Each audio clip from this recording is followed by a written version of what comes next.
We are here to answer your questions about classic minis, about life, about anything. I think we're going to have a really good time tonight.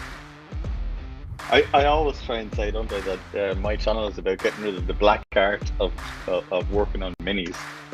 For me, getting the minis, it was I had a newer mini of 2007. Was one of the BMW minis. It was a Cooper S, and I found out about classics. I'm like, you know what?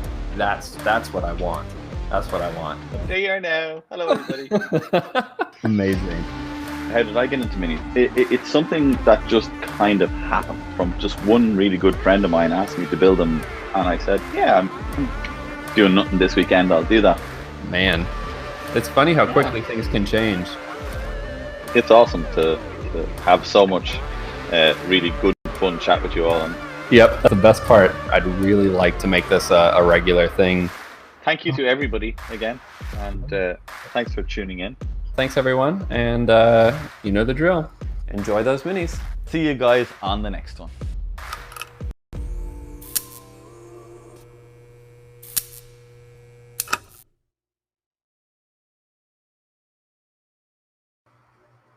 Hello, everybody. Welcome to our first episode. Hello, all. How are you? Welcome here to what is going to be our new monthly feature. Hopefully we are coming through loud and clear right now. If there are any sound issues, go ahead and let us know now in the live chat. We'll make sure to get those ironed out. But get started here. Yeah, absolutely. Hopefully I have a new mic setup, so hopefully I'm a little bit clearer today and we won't have any feedback. Cole has got his AirPods in, so we are making this happen. Yeah, so I suppose, do you want to tell people a little bit about what we're doing, Cole? Or yeah, absolutely. So this new show, which we are calling Let's Talk Shit with Paul and Cole. Paul Hickey from HRE, that's Hickey Race Engineering, and of course me, Cole, from Classic Mini DIY. This is going to be an ongoing, every month live stream that we're going to do together. We're going to talk about cool topics, things that are going on in the mini community, car community, going to share some cool facts, and then of course, at the end of each episode, we're going to be covering a Q&A section so you guys can ask any questions for us to answer. And hopefully we can get any sort of mini issues you might have ironed out. How was that, Paul? You think that was a good enough intro? Yeah, I like it. Yeah, I'm just going to chill out over here and listen to you making it all happen. As always, I suppose this is only possible, in fairness, because Cole has been so gracious as one, the host, and two, one of the tech guys who has sorted all this out and made it happen. We have our beautiful intro video there that just rolled, which, in fairness, we have to give a bit of credit to our famous video head, Billy, who did that little edit for you guys to watch at the start. So thank you very much, Billy. He'll be in the chat here. Yes, thank you, Billy. If he can get his head into the room, he'll be able to do that. So yes, thank you very much, Cole and Billy, for making this all happen. As usual, I'm going to hang out here and talk loads of shit, and everybody else is making it all work. Well, that's why we want you here, Paul. We love the shit talking. I mean, that is exactly what this show is about, and it's about having a good time and just good. Learning, but also just talking crap. So, all right, cool. Today, for our first episode, we are going to be covering and talking about electric or EV classic minis. I'm very excited about this. It's something that's come up in the mini community quite a bit over the last few years, and there have been pretty cool kind of updates and things coming out this year, and it's interesting to see where this might go in the future. So, yeah, absolutely. Cole, you put this topic to me during the week and said, let's do this. And I've been on my laptop over the last while doing some research, so I actually have something interesting to say about EV minis because honestly, it is really new territory for me. I mean, I completely understand principles and how they work and everything that is about them.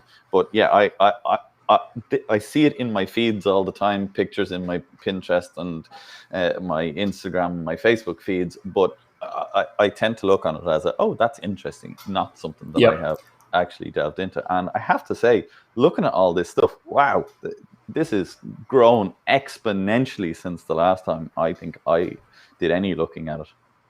Yeah, it's quite mind blowing. I'm in the same boat as you, so don't worry. I have. It's always been that thing that's like, man, I'd really like to do that. I'd really like to think about doing that or learn more about it. But it's always been like, well, but I have this A series engine, and I really like that too. And so it's always been on the back burner. But with everything that's popping out and all the new stuff that's been coming out these years. I think that it's a good time to start talking about it, or at least start learning about it. It's Yeah. what, whether we like it or Yes. not. I think it's going to be some part of our future. You know. Yeah, 100%. I mean, I've had one or two of my customers over the last sort of year, I suppose, who have given some thought towards it, and I haven't steered them either to or away from it, because really and truly, up until very recently, there's just very little about it. And I think, we're going to talk about the sort of kits that exist out there now, but I think it really is only in the last year or two that has actually been something. Up until that, I think EV has, with a Mini anyway, has always been something somebody has done at home pretty much, and has Yeah. modified something It else kind to of work. like, oh, I went to the junker and found a Tesla that had been crashed, and then kind of like retrofitted the engine, or I guess it actually is an electric motor, Yeah, yeah. and retrofitted that, or found a Chevy Volt, or I don't know what kind of electric cars, if you guys have different ones over there. Well, I But just seen actually in the comments there, somebody mentioned that somebody in their club had an electric Mini some 20 years ago, and it had milk float motors. So yeah, that's very that's interesting. interesting. That's really Yeah, interesting. yeah. I I wonder what batteries it had. I'm sure they were enormous lead acid batteries or something. Oh, I love your trailer. What's that for? Is that for when you go collect? No, that's the batteries. That's Yeah, that's basically my fuel tank. Oh my gosh. Well, I have some pretty interesting photos. So I'm going to share a few shots that Volt EV released recently, which is, I think, pretty closely integrated with Specialist Components, either the sister company or I don't really know, but there's okay. definitely a lot of cross mogenation happening there. Um, Cool. That'll be yeah. I've looked at some of the specialist component stuff over the years, and I've actually built one of their 16 valve conversions here for a customer, and they definitely are an organization who is always at the cutting edge of what is happening in the scene. And I suppose minis being what minis are, this is definitely cutting edge, I think. That that Absolutely. that that car on its own, I absolutely love that wheel and arch combination. It's the Yes. only thing Yes. not about electric motors, but anyway. Yeah, But we're, yeah. we're sitting here looking at the car like, oh man, those wheels are neat. The grill looks Oh, they're good. amazing. It has electric motors, guys. Oh yeah. Uh, But those uh, seats, wow. yeah, there's something like kind of retro. I don't know how to explain this because I'm not a design person, but like a retro futuristic vibe, like what people Totally. thought what the future would look like in a car.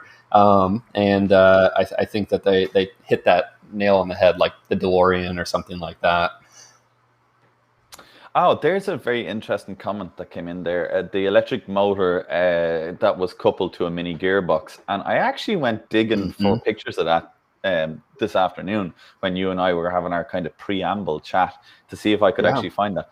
And it caught my attention. Yeah, steampunk, that's a very good term for it. It caught my attention a couple of months ago, and for no other reason than there was a mini rocker cover sitting on top of the motor, and I was scrolling down through my feed, and I was like, wait, hold on.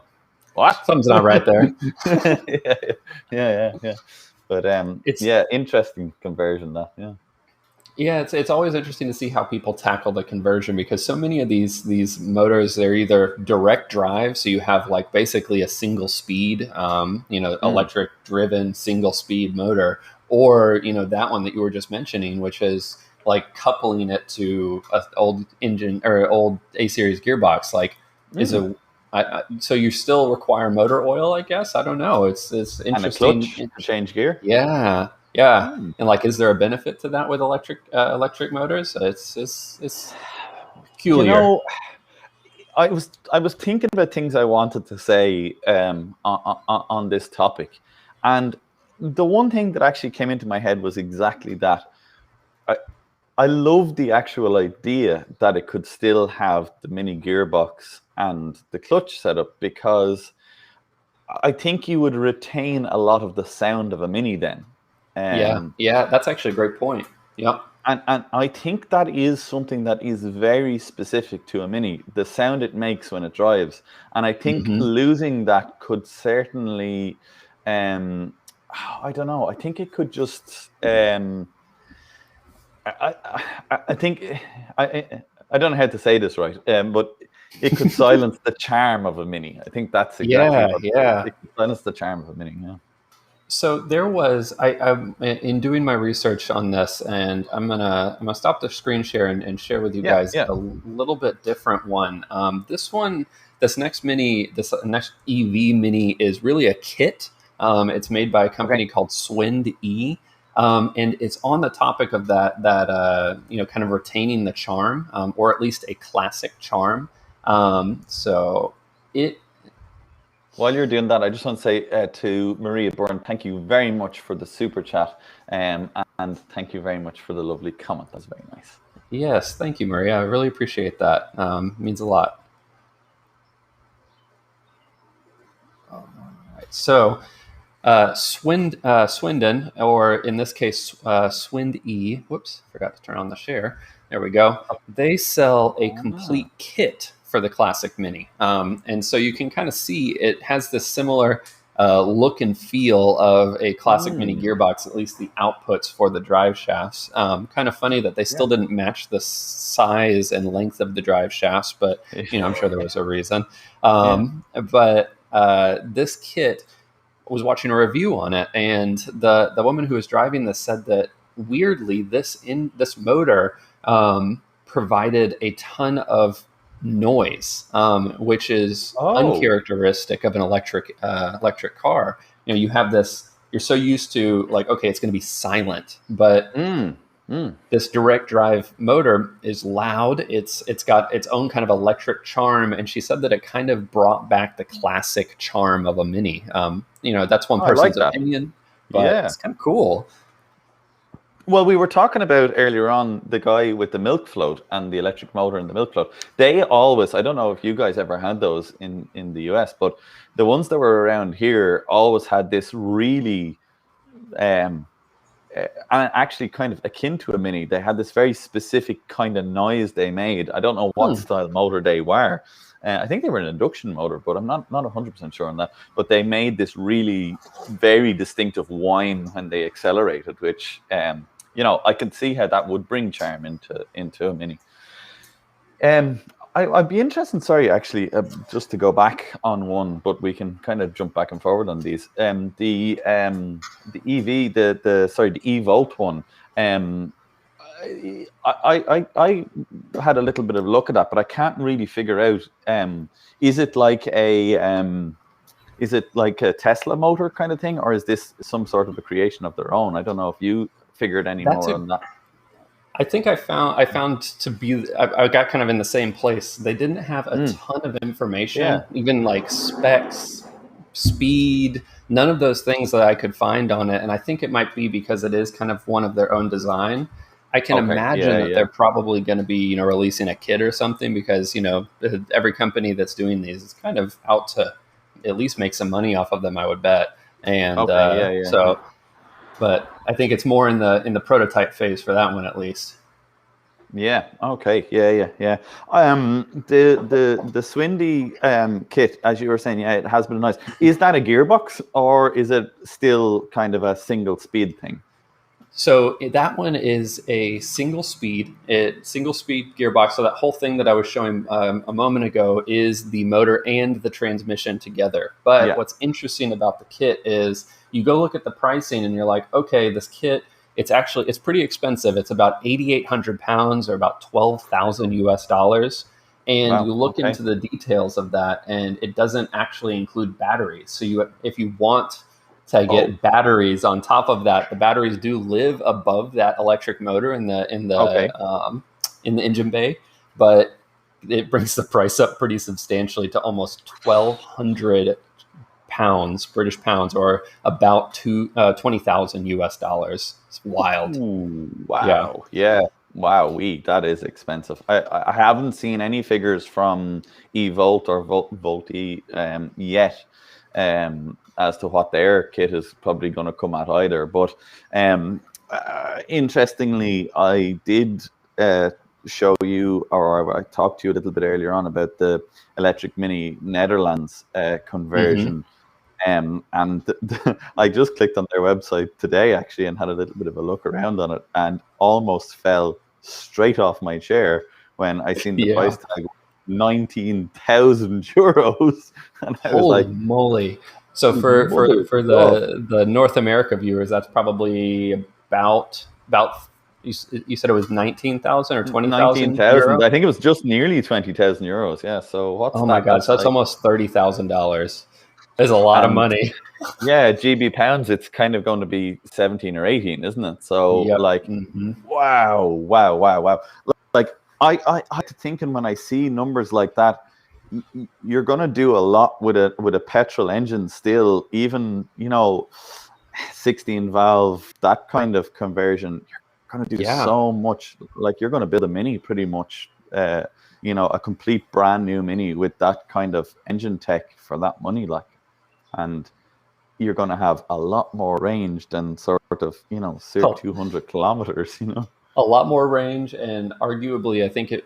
Well, I don't know because I don't know the reliability of these electric motors, but in terms Yeah. of serviceability and things like that, finding parts for A series is probably a little bit easier, I would guess.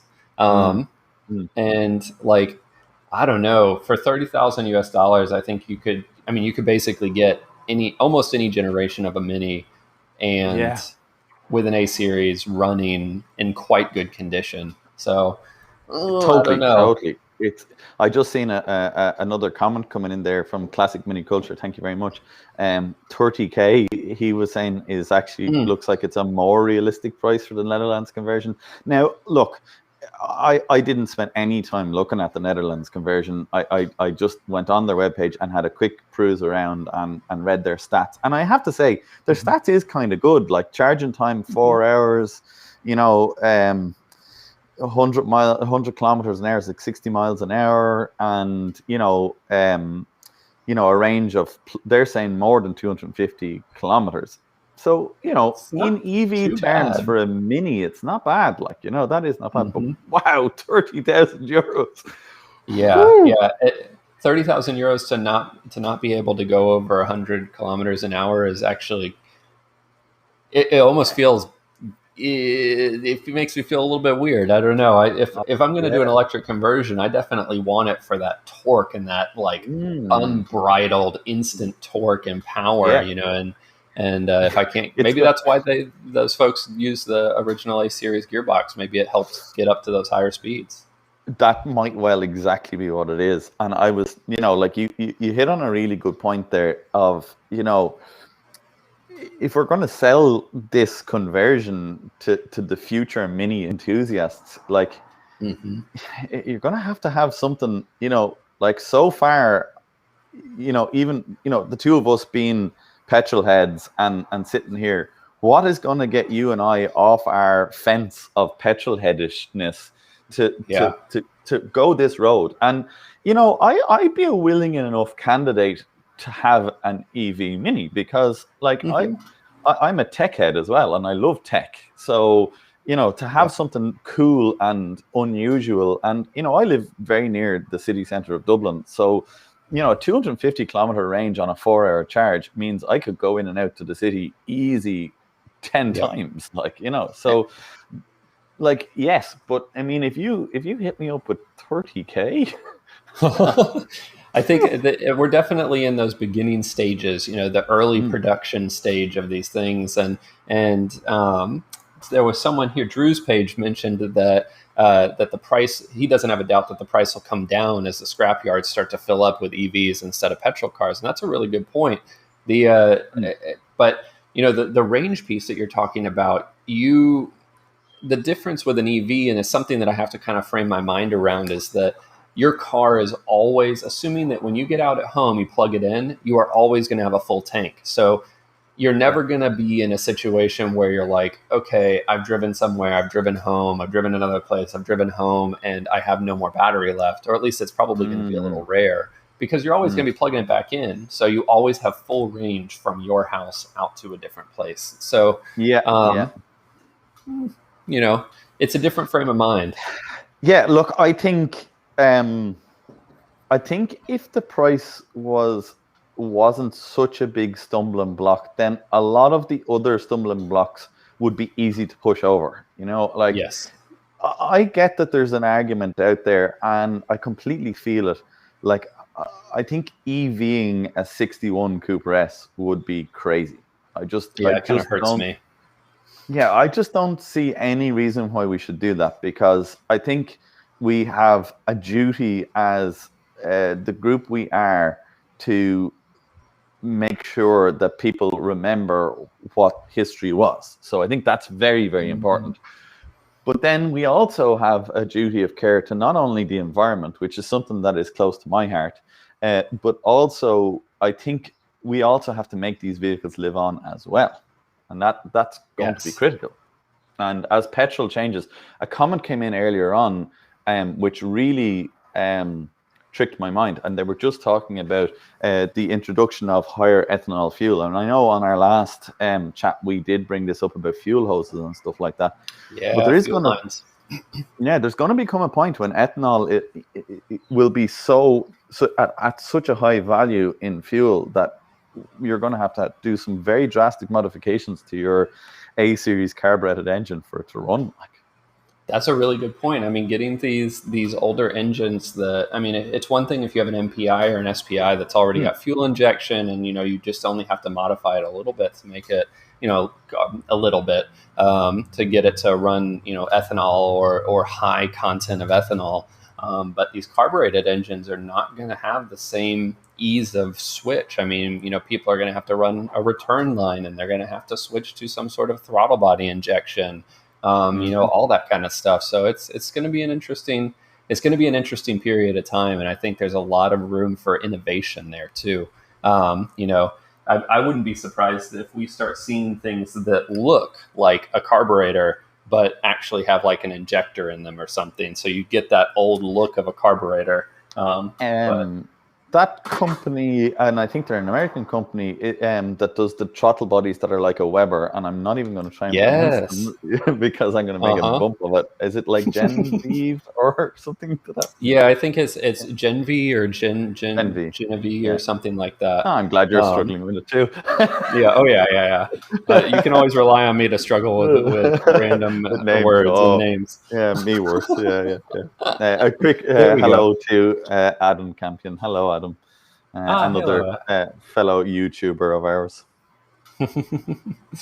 So there is something that I was thinking about, though, and it's on the topic of which cars you would do an EV conversion to. You kind of mentioned it with that 61, and it's like I already feel kind of weird about big major engine conversions in older cars. If you're butchering the car a lot in order to make it work. But like thinking about folks who are swapping over an original Cooper S or a Mark I body shell to an electric motor, that's kind of scary. I mean, like I don't know. For me, I would personally be purchasing like a heritage shell or something like that, because then you get like something brand new and you can kind of make a mini. Totally, and I can see that there may well be a place in the upcoming years for new body shells to come back online, a bit like happened with the Volkswagen Beetle, where there could be a complete new production run of EV minis. And I think that would be something I would really embrace because, you know, like, wouldn't that be just awesome? I mean, I don't ever see it being a big production run. And I know that one of their biggest single barriers is going to be safety, isn't it? Because the Mini, you know, inherently is not going to meet modern safety standards. The classic Mini is not going to meet modern safety standards. But, you know, if that could be overcome or they could figure some way around that, it would be very interesting. Well, I think, I don't know, we have kind of different rulings around that safety stuff. So if like a big car manufacturer like Ford or Chevy or somebody like that wanted to build a brand new car, they have to meet all those brand new safety regulations. But companies who are not building the complete car or are falling into this like really, really niche spot of custom cars can get away with a lot of this stuff because they are building a custom car. And then in that case, it only has to meet, you know, much more relaxed rulings. And I don't know, maybe there's something that grows out of that in, you know, the European nations or Australia or, you know, all of these different places. Totally. And, you know, not to get all Greta Thunberg about this, but maybe we need to, like, you know, encourage motor manufacturer guidelines to be like, well, how are we going to get more buy-in to EV? Well, if like, I'm thinking of me as a classic Mini enthusiast. If somebody said to me tomorrow that for, you know, 20 or 30 grand, I could go down to my local, you know, car sales lot and buy a new EV classic Mini, that would appeal to me, I think. It would appeal to me as something I could be like, I could have an electric Mini that was, you know, with today's registration on it or something like that, you know, and it would be probably the only EV I'd be interested in buying right now, like, you know. So absolutely. So it looks like we got another super chat here. And I'm not sure how to pronounce this gentleman's name. Maybe you can help me out. I feel like it's Irish. And he says, "Hey guys, loving the Mini channels. Just wondering, would you do an engine conversion or an EV conversion?" Okay, I'll let you take that first. That is from a very definitely an Irish-looking name to me, Dara. So Dara. there you go, Dara. Yeah. Lots of lots of R's in there and H's. Dara, that is a really good question. And thank you very much. I'm glad you're loving the channel. Yes, thank you. Oh, an engine conversion or EV? Wow. I'm going to tack onto that too. What kind of engine conversion if you did that route? Yes. Okay. I'm going to just jump straight in here. You and I, Cole, talked about the smaller Volkswagen engines, I think. Wasn't that what we were talking about the last time? And, you know, they really, really interest me. But I'm going to throw one really far out there. What about something like a hybrid engine conversion? Ooh, that idea. So hybrid engines are getting smaller and smaller. Toyota are doing some brilliant work in that world, and Toyota seem to me to be, you know, seeing that as the next 10 years, I think, still. So Ford EcoBoost, yes, they're definitely a good engine. But yeah, imagine if we could do like a 1 liter hybrid so that we could do electric a lot of the time if we wanted to, but we have the no range anxiety and electric and horsepower. To be honest with you, that is pretty similar, and Kevin actually stole my thunder with that one, because the Ford EcoBoost is definitely high up on that list for me. You know, we've got a lot of those here, and I think at this point in time, I would probably be in the same boat. I would want to do a more modern petrol engine conversion or a hybrid. That's a really cool idea. I had never thought of that. But that kind of conversion is definitely something I would lean more towards over EV, only because of overall support right now and ease of maintenance, all of those different things. I think it's just going to be a little simpler for now. For now, and then when the price of pure EV starts to come into the realms of reality, which, let's just face it, I mean, I think we can really safely say that €30,000 on a Mini right now is not the realms of reality. That is not your average Mini owner. Is not got that kind of cash kicking around. That's not what we spend on our Minis. So people who are buying that are not buying it to drive around as much as we are either. You know, these are the same folks who are like, am I going to buy a David Brown Mini or an EV Mini or, you know, a Super Cooper or something like that, something fully built, fully, you know, turnkey out the door.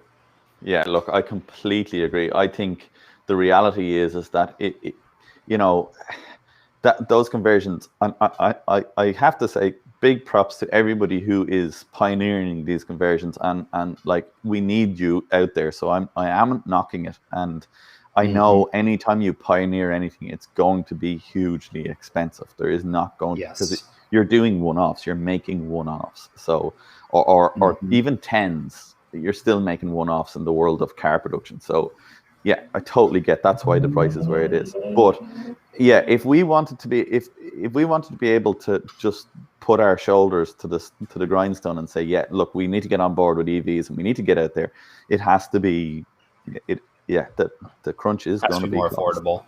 Yep. Yeah, it always boils down to that too. I mean, it's like, unfortunately, even in some of these like big environmental impact things and the you know, on a much broader political scale, it boils down to cost so many times, and I think we're in the same boat with the electric car conversions.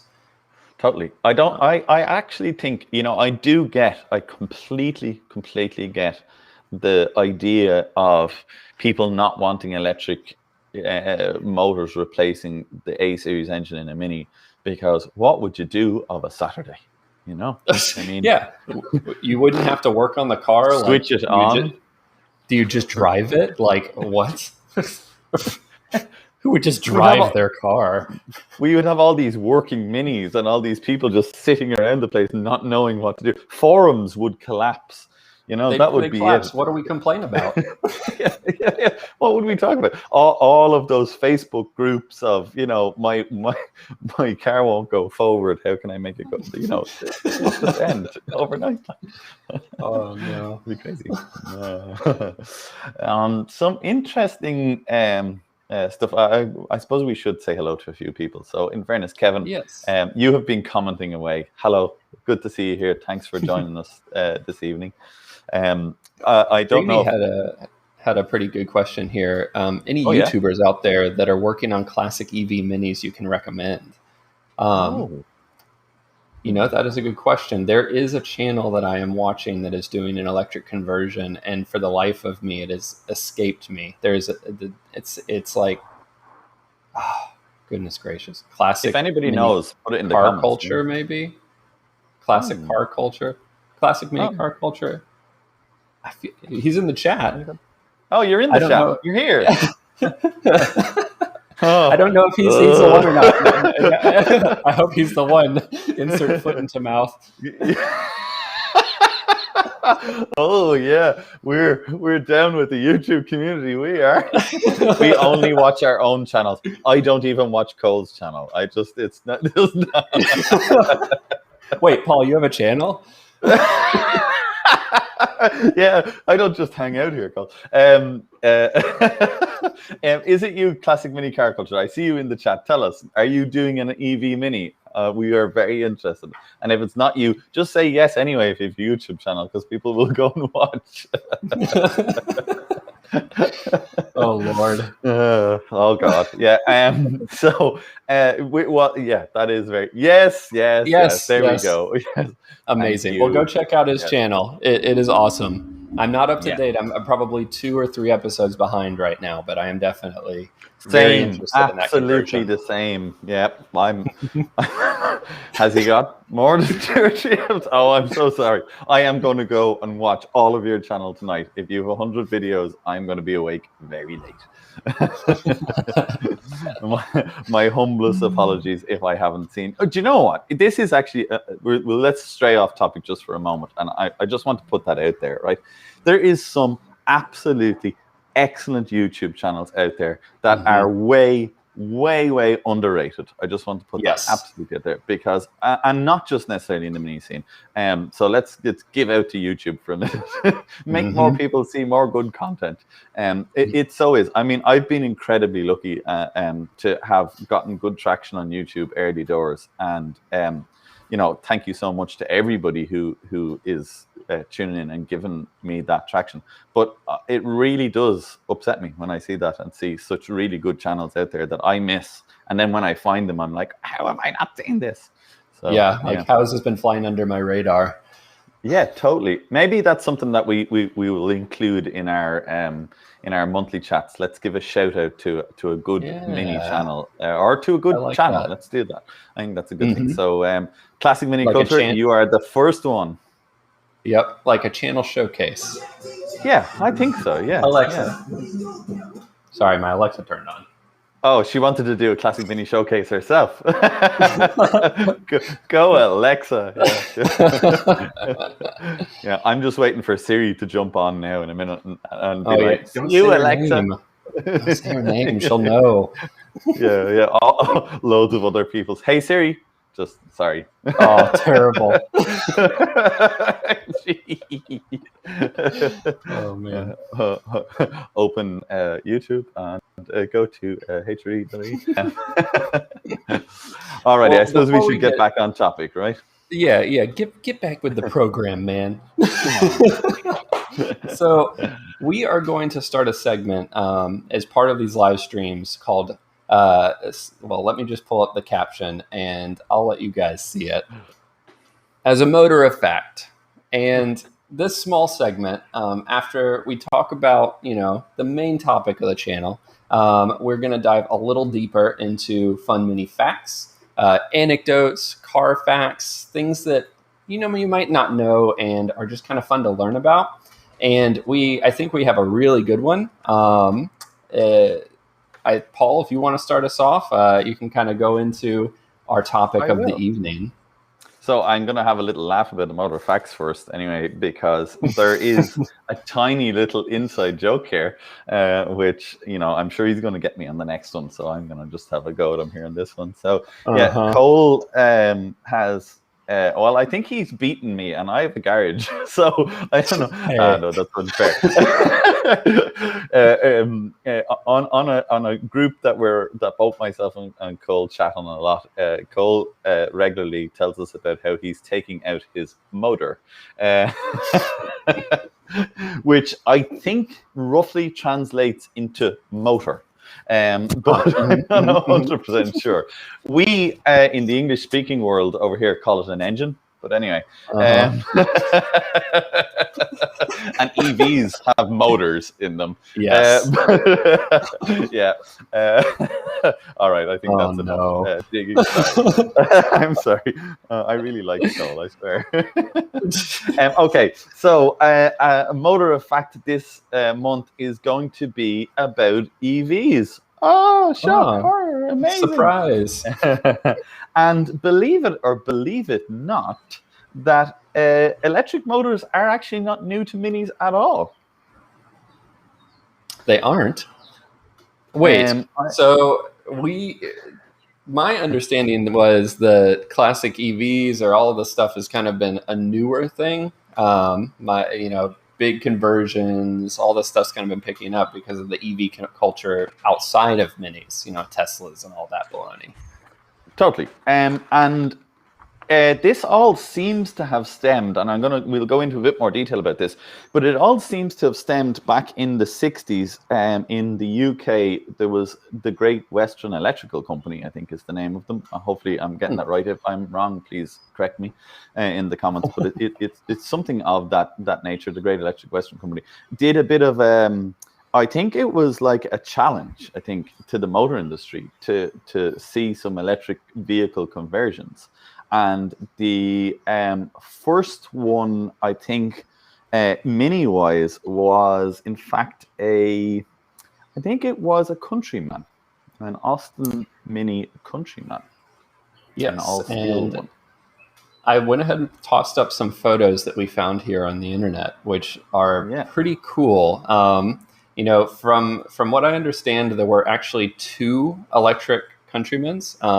One was a Woody, one was not, and they had initially like a conventional A series engine in them, but they transitioned away from that to put electric motors in them with direct drive in the front wheels, standard carbon pile resistance controller, all this stuff that I don't really know about. I'm just kind of telling you guys what I read, and it's pretty interesting stuff. I mean, and this was in the what, late '60s, early '70s, and Yeah. it's pretty ahead of its time. Yeah, so it looks like, the first one was commissioned by, well, it was obviously commissioned by this Great Western Electrical, and they got the, I think it's AEI in Manchester produced this all steel Countryman, and they put in I think I'm going to pretend that I'm not reading this off this sheet of paper that's underneath me here. Now, this is to jog my memory because I can't even remember what I did this morning. That's what it is. I mean, it's nothing to do with that. Back in the day, back in 1964, when I was rocking around. No, so it basically had a big old electric motor in it, and it was running some absolutely colossal. I was really surprised. 96-volt electric motor system that was in it. Better not touch those wires. Yeah. You would have a bad hair day that day. Yeah, no joke. Here's a photo of that electric motor too. Oh man, looking into that engine bay, this really got me interested because I was like, what is all this stuff on the sort of, well, what would be the driver's side of that car on the inner wing? I was like, what is all that? And then when I looked a little bit deeper, they actually controlled the speed of the motor with pulse width modulation, which I had no idea that was even a thing in 1960. That blew my mind. So yeah, because pulse width modulation is a thing that we are using now. So if you've bought yourself like a really cool DIY, DeWalt or Milwaukee or one of those electric drills, there'll be like one for like $100 or £100, and then there'll be one for like 200 and something or 300, and one will be, it will say it's a brushed motor, and then the other will say it's a brushless motor.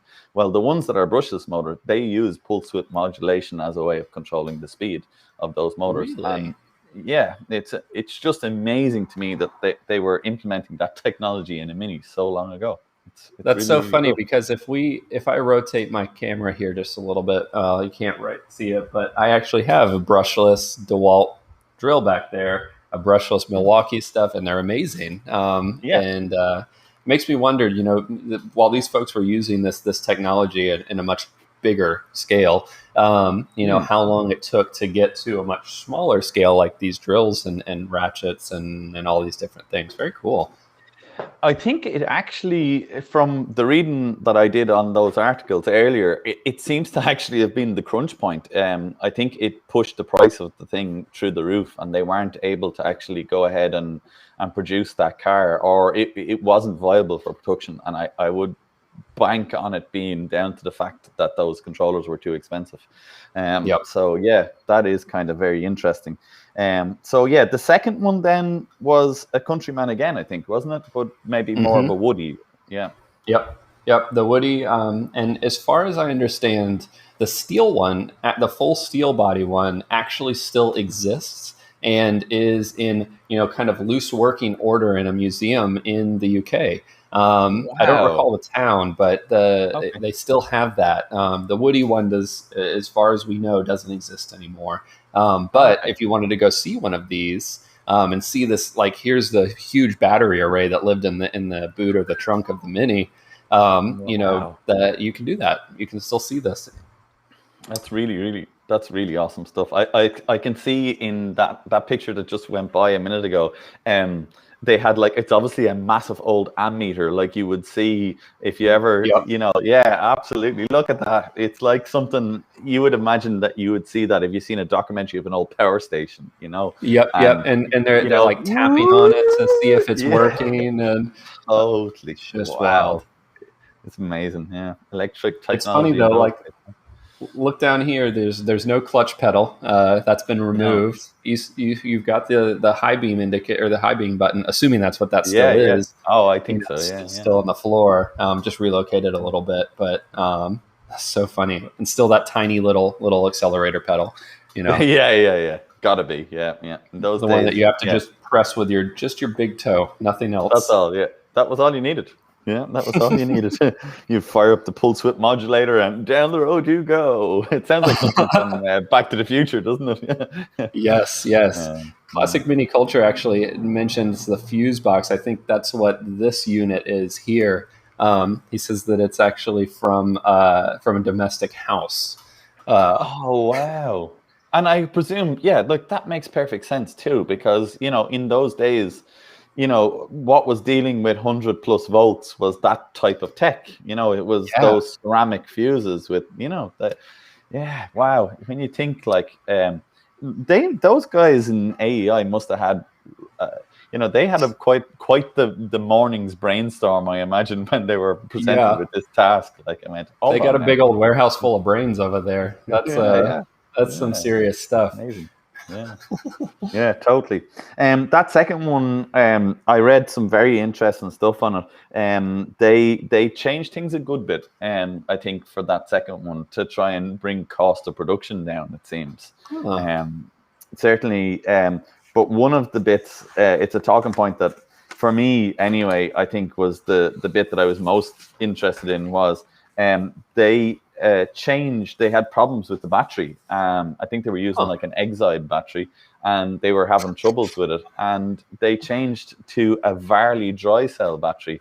And to me, this was crazy when I read this, because Varley, to me, is Varley Red Top, which is the dry cell battery that is synonymous in motorsport with being the one you would use as a sort of Oh, as a replacement for your lead acid battery. they do that for safety, right? I mean, so that if in the event that the battery becomes dislodged or the car flips over, you don't have liquid acid or something that would be draining out of the battery. Absolutely, and lightweight, obviously, because if you have a battery full of liquid, it's heavy. Whereas if you've got a dry cell Yeah. battery, it's lighter. So you've got dryness and safety. They always were a compromise on cranking amps, but in a race car, in Oh, most right. cases, that wasn't such a big deal. But it's just, to me, when I read that, that information on that website, I was like, wait a holy minute, they can't be the same Varley. And then I googled a bit, and it is. Yeah, they're producing batteries Really? since the 30s. Like, it's phenomenal. So that dry cell battery technology actually still existed then, Yeah, or yeah. existed and the, already, I and should these say. and these guys were the experts, and they've Wow. they've carried that through to still being a company that's perfectly viable. Like, can you imagine the boardroom in 1940 or 1950, and the people that were sitting around that table? They couldn't have even imagined, a Tesla. They couldn't have No. even imagined it, and here they I are, mean, the still viable. Yeah. the voltage differences. I mean, the Tesla motors, I think, are even higher voltage than this what we're talking about here with the Countrymen's. I don't know what they Mm. are, but I know that it'll kill you. It's enough to kill you, that's for sure. Yeah, yeah. You would not want to. You would not be messing around under that bonnet, like. I'd love to see one getting hot wired by the criminals of the Oh my 1960s. lord! Yeah, yeah. They weren't. Not many of them stolen. Yeah, yeah. I can't imagine why. Barbecues. Yeah. Barbecues. Uh, So but yeah, great, great, great. I did see comments coming in that I want to look at. Another moment of shouting out, by the way, I think Team Ballylock Classic, a mhm. regular member of both of our YouTube channels, a regular Yes. commenter, I should say.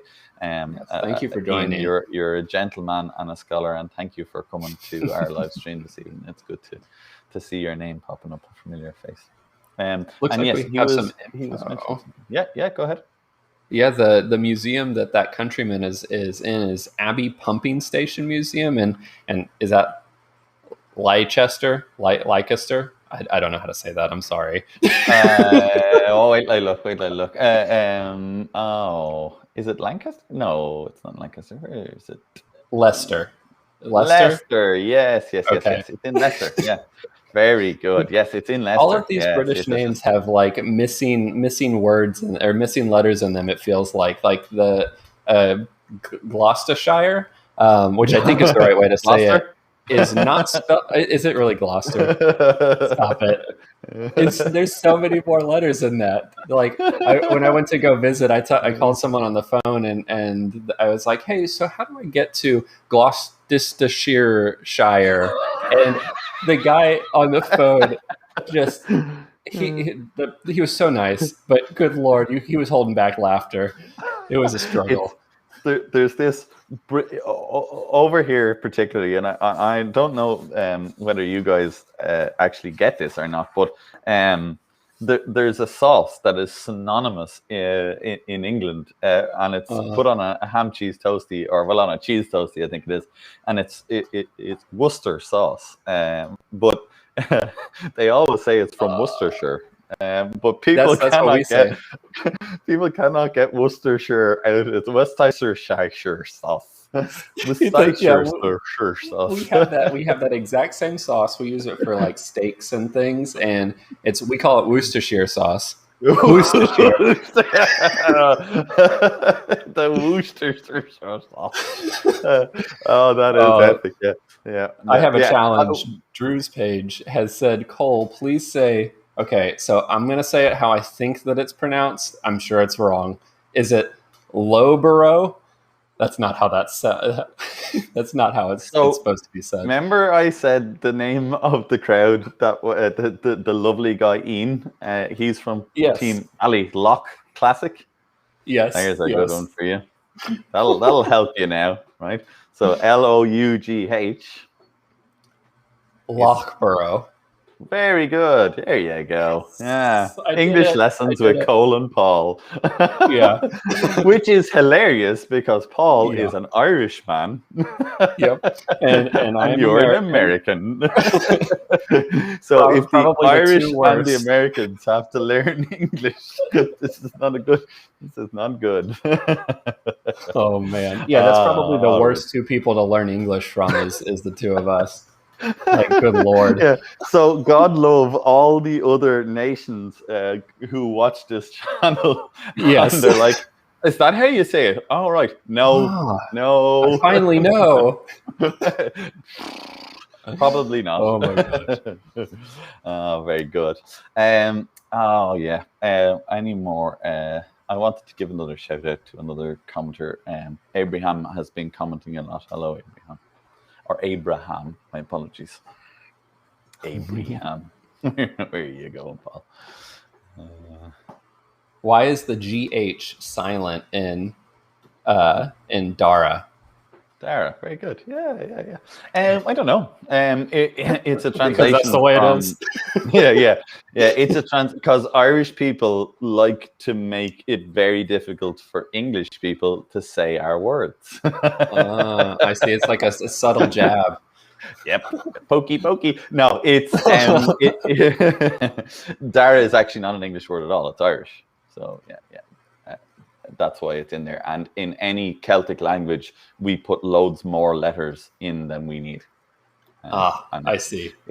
It's for no other reason than making it impossible for everybody in Sundry to actually deal with the words. So yeah, that's actually one of the biggest reasons that as I've been trying to very poorly learning Italian on the side, it's actually one of the reasons I like it so much is because there was something that an Italian teacher taught my wife when she was studying abroad, and then she taught me. It's that every letter is there for a reason, so you better pronounce every single one.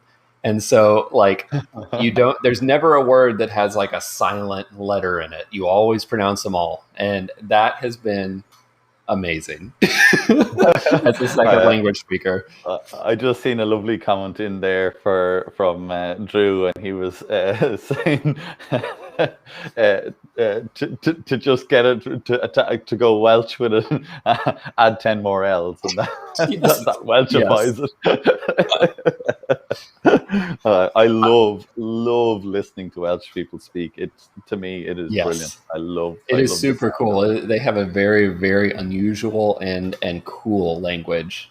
One that I struggle to read and to speak, but as I'm reading signs and things, but it's beautiful. Can't agree more. Oh, Billy is after setting you a challenge in the comment section. Any chance you know how to say? I don't even know what the letters. They're so weird next to each other. Kalmahe? Is that right? Nope. Oh. Nope. Go on, have another go. It's a name. Yeah. It's an Irish name.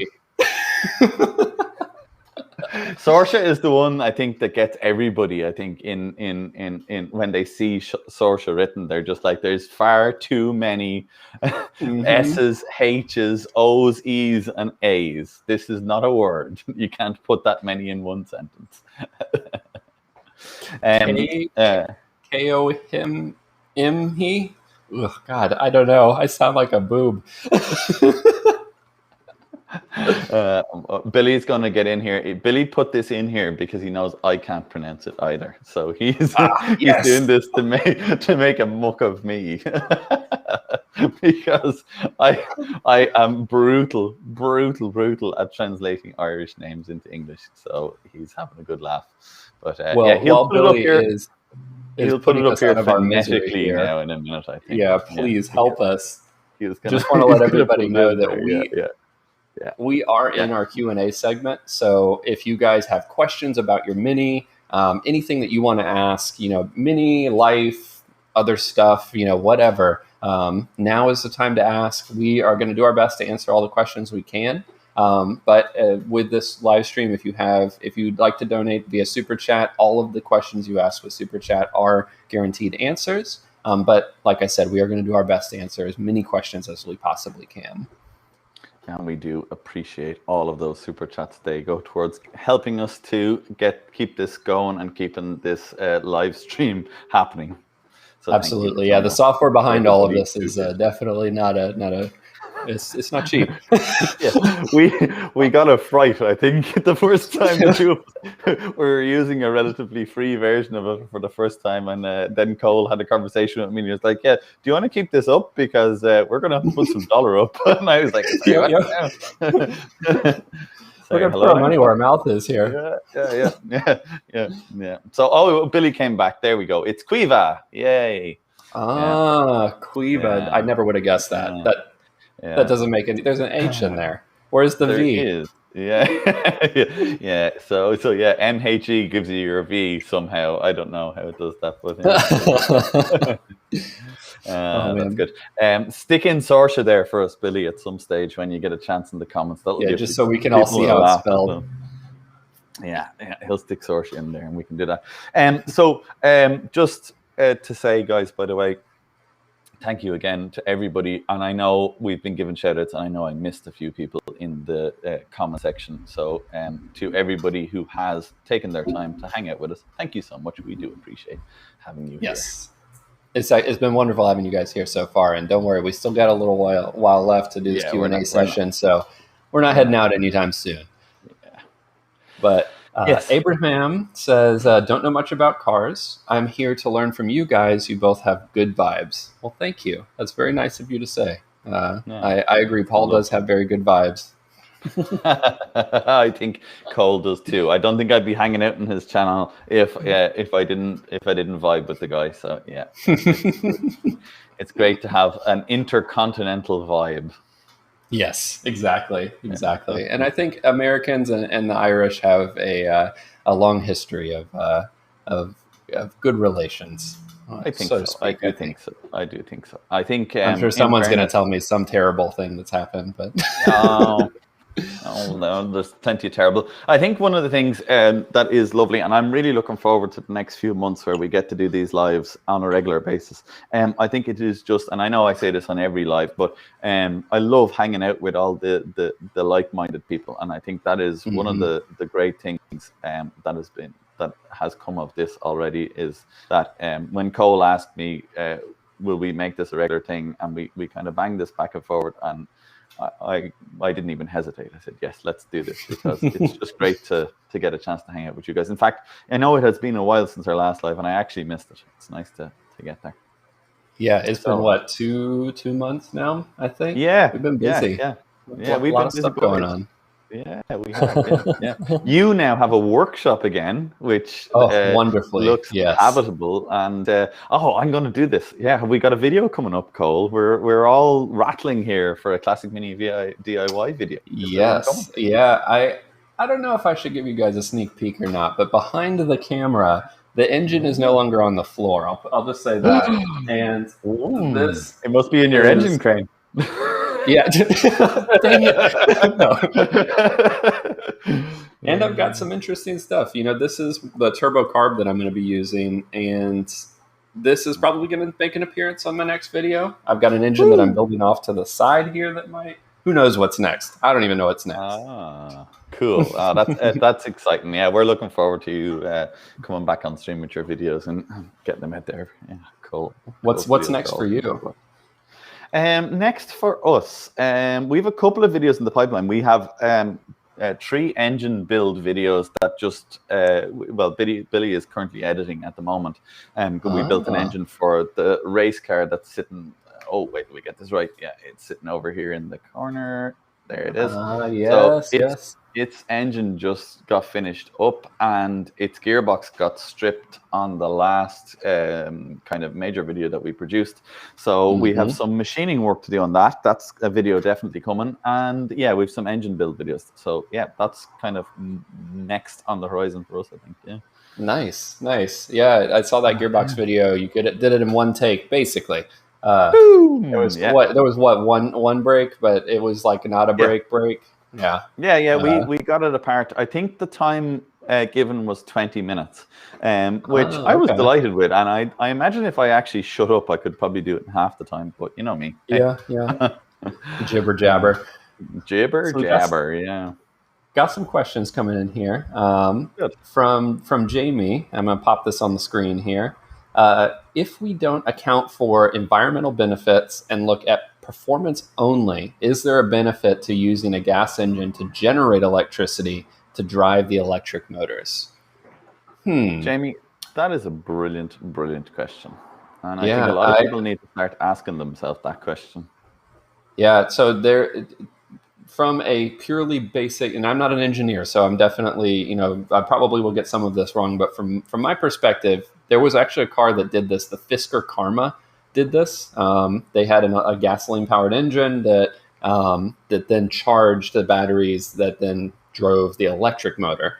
And then there's been other cars like the McLaren that have done a hybrid model. But the generation of power stored, generally speaking, could be a way to do this in an efficient way. I mean, instead of having the raw power to spin the wheels, thermodynamics means you have to retain enough power and energy to drive the wheels. But generating that electricity with just a spinning, basically a overpowered alternator, I think it could be beneficial. I think it could be a way forward.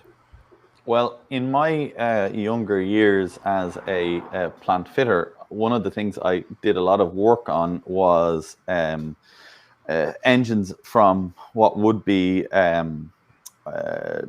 light rail. And in those situations, that's exactly, in all light rail situations, that's exactly what they do pretty much now. And it's an engine which is generating electricity to drive motors. Now, in most cases, it doesn't actually store the electricity so much as it pretty much just directly drives. It. Yeah. So the generators literally generate electricity and drive it straight to it. 99.9% of the reason, my understanding of why that was a thing, was packaging. You could have a locomotive up the front with a massive engine and a massive generator, and then you just needed some wires to bring that power carriage by carriage by carriage by carriage back the train. So you weren't trying to pull all of the carriages with just one locomotive. You were pulling the carriage with each carriage. That was the theory, I think. That's pretty cool. So that was the idea then. We did get a super chat from Mark B. And it came through separate. His question or statement here was separate, but going electric may be the only way to get my 81 pickup titled in California. Many options for battery placement. Oh, okay. Yeah, it doesn't surprise me. California probably is going to be one of the stricter states in the U.S. That's for sure. That's very interesting to me. So is it that I know there's probably a bit of a joke in this, but me obviously not understanding how it all works in the US, there's an issue basically that when he says title, he can't get registration for his car. Is it because of so there's kind of two different things. So you have federal rules, and then that's like environmental rules that come down from the tippy top, and then each state has their own kind of supplementary or kind of similar rulings that are state specific. And then in each state, you have your title, which is what shows you who owns the car. And then your registration shows who it's currently registered to be used by. And so you can't register a car to someone who doesn't own the title. And in general, when you like lease a car or when you like buy a car in the bank, you got a loan or something, the bank actually holds the title with your name on it. And it's their form of saying like, okay, if you don't pay your bills because we have the title, the car is technically legally ours. Yeah. To bring you into the legal system of the United States there.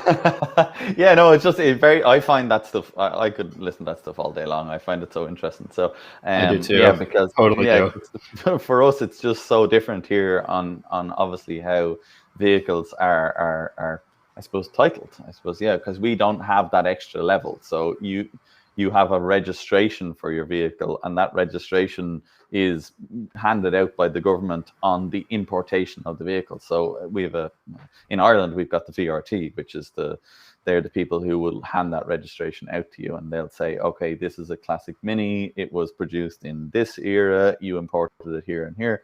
Here's your registration, and you can own that. But then anybody can pretty much drive that car as long as they have insurance and a license to drive. So you don't have to have any input on the actual owning of the car, I suppose. So yeah, the car is owned by a specific person, and even if you bought your car through say like hire purchase or through that option, you would be titled with the car, so you would get the name of. So like if you went in and took a loan out from the bank wouldn't get the title of the car. That would be in your name. Well, so we do get it in our name. It's just the bank actually has physical possession of the paper. And by having that possession, they could then change it to themselves. Repossess the car. Yep. Mm-hmm. Exactly. Interesting. Alrighty. I did see another question came in there from Lewis, and hello, Lewis. It has actually popped just below what I can read, so I'm going to get you to read that, Cole, because for some reason I can't scroll down through that chat. Interesting. Because I'm technically inept. But anyway, I am going to shout Lewis out here because Lewis is a big supporter of both me and Cole. And I think it is only fair that we shout Lewis out and say thank you very much for your support and all of your help over the last couple of months. I want to add to that too, because the thumbnail that you saw on this video was done by Lewis. All of the posters that are on my merch store done by Lewis. And he is an extremely talented artist, and I am so pleased to have been working with him and collaborating with him. So if you guys like the artwork that is on the store, half of all of those proceeds go straight to Lewis, and the store has all of his artwork on there. So definitely go check those out if you like them. He's wonderful. and he's going to kill Cole for calling him an artist because he doesn't believe he's an artist. But by God, Oh, I he's did it an on artist. purpose. He is, yeah. I did it on Both purpose me and after you Cole said that. are going to turn him into an artist. He is one day going to believe in himself. You are an artist, Lewis. I'll tell you what, if me or Cole are anything to go by, you definitely outrank us massively. Anyway, let's answer the man's question. Yes. What have we got? I will read it, yeah. I have a Q&A. If upgrading your crankshaft, you want 7,500 RPM, would you go for a reworked one from Specialist Components or SH Engineering, or does one have to go for multi-web stuff? And then on top of all of that, who makes a good crankshaft? Okay, great question. Absolutely great question. I'll jump in with my thoughts on it, and yeah, you can. Perfect. You can add to that. So RPM and crankshafts is really governed by two things. Any crankshaft that is out there is a steel crankshaft for a Mini. There's no cast Mini crankshafts. They don't exist. Every crankshaft that was produced for a Mini ever was a forging. So they are steel. In 99.9% of the cases, breaking a crankshaft with RPM is not really a factor. Now, it can happen, and you can break a crankshaft by spinning it too hard, but 99.9% of the time, the failure mode of crankshafts with high RPM is that there is one of two things. The crankshaft is poorly balanced, and therefore a vibration is set up in the crankshaft, which breaks the oil film between the bearing surface of the crank and the white metal bearing shell. So for anybody called resonance, right? Absolutely. So for anybody who doesn't know, a crankshaft floats when the engine starts on a film of oil. It doesn't touch the bearings. So you've got white metal bearings that sit around the crankshaft and encase it. But those bearings themselves are not actually friction surfaces. The crankshaft does not touch those. It sits on an oil film, and it's the oil film that's the friction surface. If you're going to rev your crankshaft very hard, in other words, you're going to spin it very quickly, then the chances of that crankshaft coming in contact with either of those white metal bearing surfaces greatly increases. When those two surfaces touch, either the crankshaft or the white metal will wear, and then you start to increase the clearances, and then oil pressure will be seen to drop. And as oil pressure drops, then more chances for the crankshaft to come in contact. So to try and answer your question based on that knowledge, I would be inclined to say that the number one thing to keep in mind if you're going to spin a crankshaft fast is that it needs to be as balanced as it possibly can be. Yep. Second thing to note is that Mini crankshafts oil their bearings through a portal that comes from the center main bearing out to the big end bearings. They are also floating. And as speed increases in a Mini crankshaft, centrifugal force can stop that oil from exiting where it should and creating that oil film. So cross-drilling the crankshaft is very important for high-speed crankshafts. As to the question, the other part of the question, which was whether or not, one of the crankshafts from one of the big producers, MED, Specialist Components, SH Engineering, 90% of the work that they're doing on when they rework a Mini crankshaft is one, to make it balance better, to feed oil better, and in some cases they harden the surfaces. Yep. Hardening the surfaces, this is to get it to last longer, but it's not really anything to do with stopping it from breaking. In fact, hardened cranks, technically speaking, could break easier than a normal tough standard crank. So yeah, because that tensile load is that its ability to handle that tensile load is decreased the harder it gets, right? With something that you can think of something like when you try and bend something very, very hard and you're trying to bend it, it's not going to slowly bend. It's eventually just going to snap. Where if you try and bend like silly putty or something that's very soft, it's just going to flex around. And now these are two extremes, but that same kind of concept is applied there. Brilliant analogy. Totally. That is exactly it. So me as an engine builder, if I was speccing a crankshaft and you asked me to spec a crankshaft, what I would say to you is I would give you two things. I would say to you, how long would you like this engine to stay together for? And if you said to me, I want this to last as long as possible, then I would say to you, one of the modern steel type crankshafts is a very good idea because they are new. And it's the newness that's what is actually brilliant. It's not the material it's made out of. It's not the procedures by which it was made. It's just that it's new metal, and new metal You're has a talking one of the longer multi-web period of ones, time. right? Either or the No, ETOB, something like that. I'm more talking about say, for example, a EN40B standard steel crank. That would be the same profile as an original mini crank, but new. Okay. Maybe they are either CNC made or they're made by, let's say, somebody like, an old forging, like was very common there for a long, long time. Was Farndon cranks had the original forge patterns from Rover, and they were churning out EN40B cranks in those forgings. So yeah, they are fantastic because they're new. And look, you've got to think about a crankshaft like the way if you had one of your teaspoons from your kitchen, and the crank is continually bending, like Cole said, and it's causing problems inside the crank. And Metal fatigue. yeah, totally. A new teaspoon is going to take a lot more bending than one that's been bent for years and is just on that point. And if you've got an original mini crankshaft from the 70s, it's gone through a lot of cycles. A lot. A lot of teaspoon cycles. So a lot of teaspoon cycles. That's a technical term between engine builders. Oh, okay. That I've accidentally slipped now and put it in the public domain.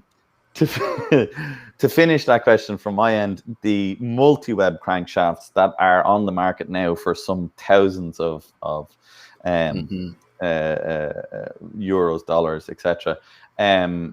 I would be inclined to say that they are a completely different departure, and their design is by trying to straighten up the crankshaft and by trying to reduce the harmonics through the crankshaft to make it last longer and be more in balance. By widening it as much as you can in those webbings, basically, is my understanding.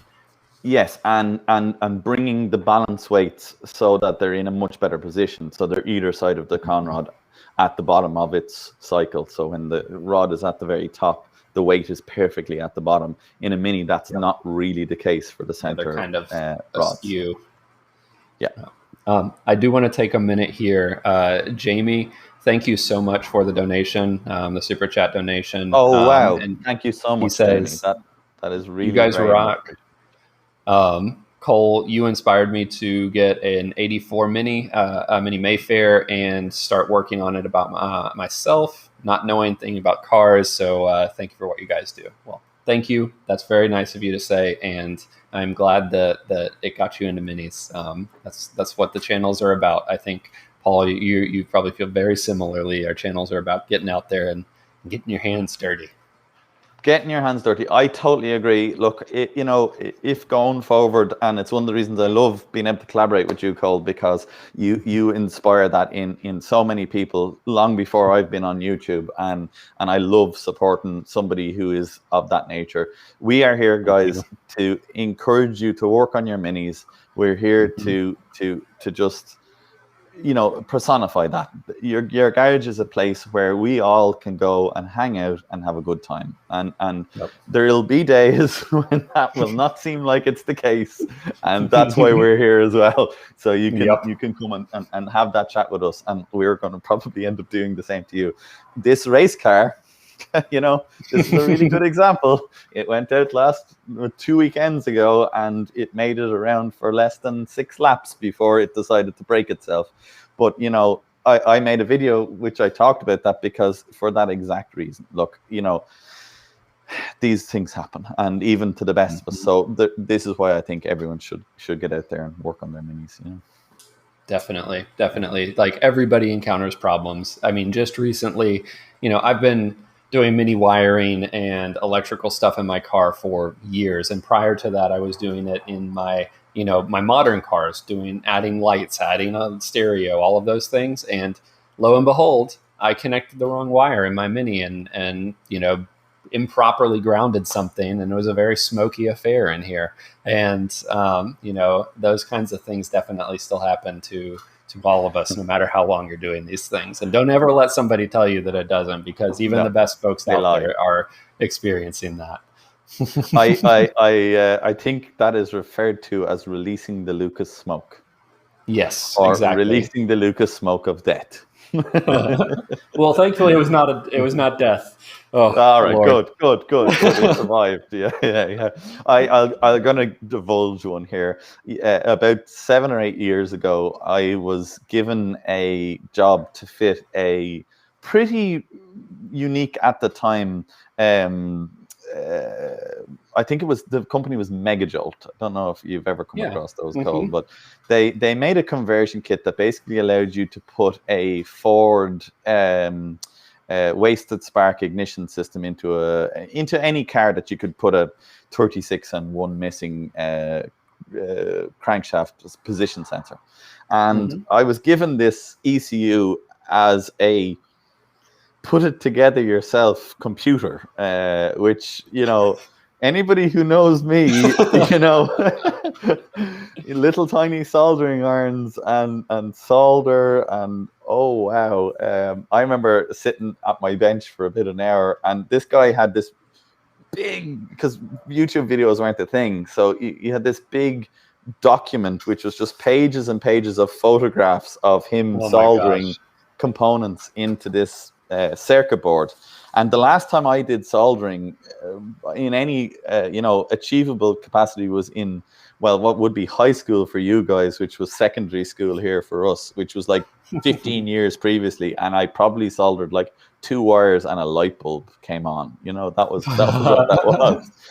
So anyway, the heel of the hunt was I soldered this whole thing together and put it into the car and made all the connections good and switched on the switch, and the engine did not start. And I opened the bonnet, and a plume of white smoke poured out of the bonnet, emanating from what was the Ford EDIS ECU. And I was like, ooh.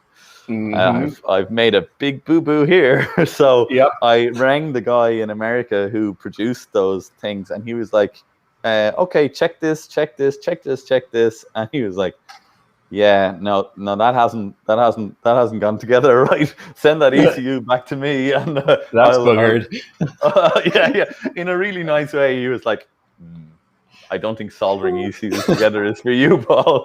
I think you should stick to the copper hammer and the bit. So since then, my philosophy in the workshop has been, if it cannot be fixed with duct tape and cable ties, it's an electrical problem. Oh man. Yeah. There's loads of people who I'm sure have cars in with me for electrical solving are thinking now, oh dear God, I swear to God, I'm actually okay with electrics now. Yeah. Good enough to be dangerous. Have we got more questions? I think we do. Yes. Yeah. We got one from Jamie. So since Jamie donated before and didn't ask a question then, I am going to bring this one up. Sure. Let me just pop it on the screen here. What are your thoughts on Project Binky? And you guys should invite them for an interview. Well, I would absolutely love to have them on for an interview, but I have to figure out how to get a hold of them, and then whether or not they decide to join is another question. At IMM, I think it was 2018. Billy, if he's still on air, will correct me because I dragged him there. But the Project Binky guys were in the big red barn having a good old Irish shindig. Oh, 2017. Thanks, Billy. Having a big old Irish shindig, and I got chatting to one of them who, God love him, he'll probably not remember because there was very little chatting and lots of drinking happened. But I would love to have the Project Binky guys on here. If you guys ever watch our stuff or listen to this, please, we would love to have you on here. I love Project Binky. out straight. I do love too. it. Yeah, I There's absolutely love it. not only is the subject matter incredibly interesting, but the delivery of that subject matter is incredible. The quality of work is incredible. The attention to detail and the way that they make even the kind of what I would consider what is very difficult to film, speaking as someone who makes videos, like Mhm. electrical work is a perfect example. They made the wiring of the Mini interesting somehow. And I like mind blowing to me because I'm over here like, and this is where you clip the wire and plug it in, and then I'm just like, oh my god, I wouldn't watch me right now, you know? I love that. It's the exact same for bracketry, right? I don't know how Yep. many videos that we have been making where I've been like, and now we just need to make a bracket, and Billy has been like, we're not filming it, Paul. We're not doing it. This is the most boring thing I've ever seen you do. This is not Yep. making it to the edit, So I completely agree. Those guys have an art of storytelling that is as good as their ability to build a Mini. And Yep. if you look at their Mini, I hope that's a testament to them in every shape and form. I love it. I absolutely do. So Yeah. yeah, Oh. go Project Binky. I wish they made more videos. I do. I I do. have to put that one out there. I wish they had made more videos, but I know how difficult it must be. It must be Yep. incredibly Yeah. difficult to I churn mean, out just that. thinking about watching the edits they do and having that editing experience, and then I know Billy, you're thinking the exact same thing. The amount of time it must take to edit their videos must be. I mean, even if they are pro editors, it must be astronomical. I mean, I can't even Totally. imagine. I totally agree. At the level of content production that we are here, for me, I just want to get as much information as I possibly can out, and I do love the edits. Mhm. Look, I love when we get the chance to make a fun video. I really, really do. But I'm conscious that it's content, that we're about producing. Yeah. I cannot.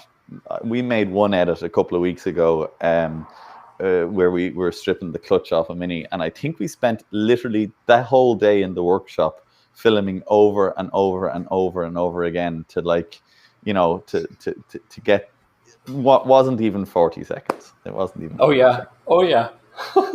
And it's So like yeah. I don't know. I'm sure you probably experienced this. While you're working on stuff, or you're like, oh no, wait, we need to do that again. Let's go through that one again, or oh no, let's switch the angle on that. Like when I was filming the gearbox how-to videos, that I made, I guess about a year or two ago. It was that. I mean, it's like every single time I would go to do another job, like, oh, I'm going to hammer this drift out. Oh no, I need to move the camera so you can see the drift, or I need to move it so that the gear's in frame, so you're not just seeing like my hands up in front of you the whole time or something. So, Yeah. Or you can just watch my YouTube version of it, and it's just imagine what's going on in behind my hands here.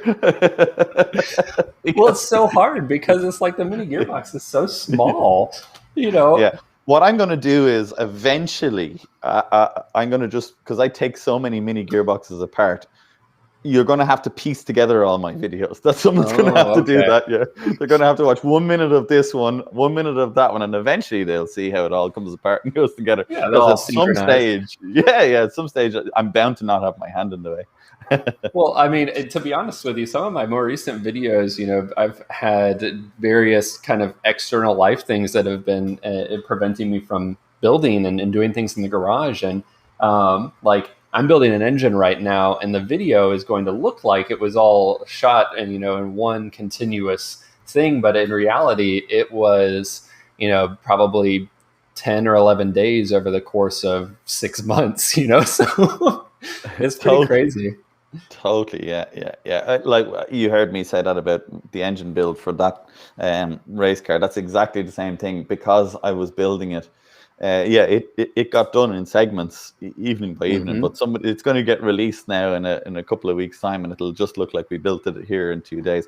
The secret is in the hair. Look at the Oh, yeah. hair. I don't have any excuse. I'm gonna wear a hat. Actually, I should have wore a hat for the whole thing, and no one would ever be able to figure it out. It all happened in the one day. Continuity. It's just my hair that lets me down. Yeah, damn it, hair. Well, you just got to Yeah. be like me and start to be balding. So, It's I mean, doing it itself. I don't have to. I don't need to help it along. It's working it's away on that funny. itself. You go back in my videos to the stuff like when I first started, and I have like longer hair, and I have more right here, and it's pretty crazy. I'm also a little bit like more round. It's Yeah, it's funny I'm when I just go look back. progressively getting more round. So yeah. 10 years from now, it'll just be like, Jesus, look at him when he used to be skinny. Yeah. Remember when he could actually sit in a Mini? That was amazing. Oh my God. So good. Yeah. Did he get a bigger workshop for all the projects? No, it was for him. It was just for him. Yeah. So he could Yeah, fit. we can't use the bucket seats in the car anymore. We got to start using like the ones without the bolsters. Why did Paul get into Land Rovers? Because he fits in them. I'm going all American on it, and you're going all European on it. Yeah. It's all the olive oil. It's the olive oil. Oh man. All righty. Have we any other questions questions for that him? need to be answered? Yeah, it looks like the chat has started to slow down a little bit, but if folks have questions, we're definitely here for yeah, we've got longer. there's like 34 of you. You guys must have questions. Yeah. Come on, guys. Oh man. Well, here's a good one. This one is, what do I do with the purge lines from the fuel tank when removing the carbon canister? I've not seen a car that has that, if I'm honest with you. Okay, so MPIs have carbon canisters. MPIs and SPIs have carbon canisters. So yeah, you're gonna experience it though, because I think you might be going to be delving into the world of MPI or SPI fuel tanks. Are you, Cole? Yes, but I wasn't planning on adding any sort of carbon canisters or anything. No. Maybe I need to think about that. Maybe that's coming up. If you're going to remove the carbon canister in your MPI, yeah, you've got the purge line is coming from the tank, and it's a gas vacuum line. So if you block it off, you've got to be very careful about making sure that air can get into the tank.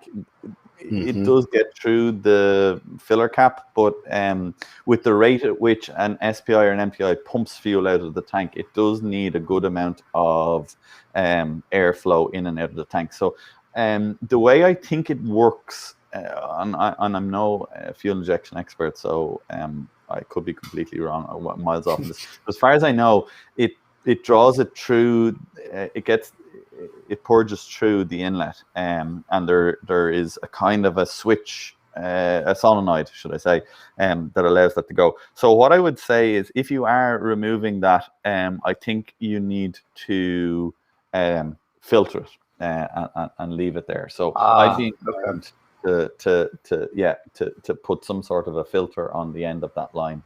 When you're, they actually did add that it is going to an HIF 38, so it's not actually going to an injection system. Excuse me.